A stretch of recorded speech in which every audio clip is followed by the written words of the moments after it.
हम सभी जीवन में कई तरह के अनुभव करते हैं, खुशी, दुख, प्यार, नफरत और सबसे महत्वपूर्ण संशय।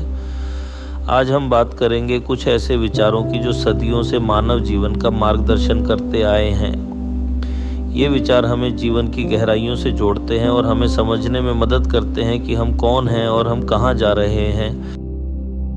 शंका का कोई इलाज नहीं, चरित्र का कोई प्रमाण नहीं, मौन से अच्छा कोई साधन नहीं और शब्द से तीखा कोई बाण नहीं। ये शब्द सदियों से हमारे समाज में प्रचलित रहे हैं। आइए इन शब्दों के अर्थ को गहराई से समझने का प्रयास करते हैं। शंका एक मानवीय भावना है। ये हमें नए विचारों और अवधारणाओं के प्रति ग्रहणशील बनाती है, लेकिन अत्यधिक शंका हमें आगे बढ़ने से रोक सकती है। शंका का कोई इलाज नहीं है। इसका मतलब यह है कि हमें शंका को स्वीकार करना होगा और फिर भी आगे बढ़ना होगा। बुद्ध ने कहा था, शंका ही दुख का कारण है। जब हम किसी चीज़ को लेकर संशय में होते हैं तो हम दुखी होते हैं। हमें शंका को दूर करने के लिए प्रयास करना चाहिए, लेकिन यह हमेशा संभव नहीं होता।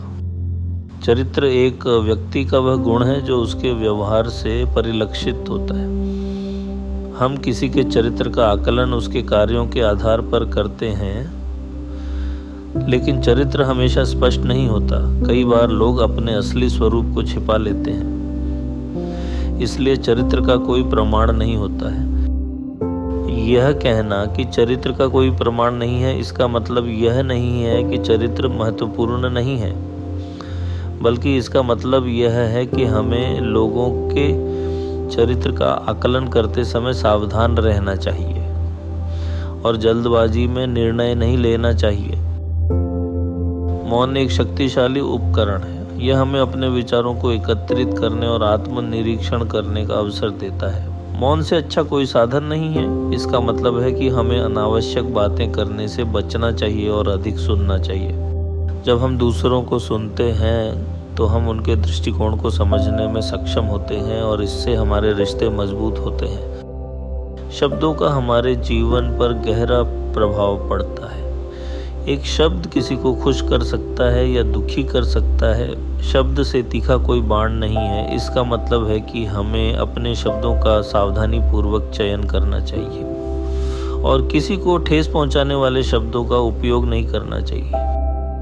सकारात्मक शब्दों का हमारे जीवन पर एक सकारात्मक प्रभाव पड़ता है। हमें दूसरों को प्रेरित करने और प्रोत्साहित करने के लिए सकारात्मक शब्दों का उपयोग करना चाहिए। मुझे उम्मीद है कि ये वीडियो आपको पसंद आया होगा।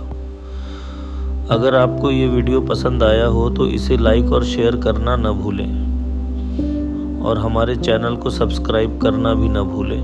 धन्यवाद।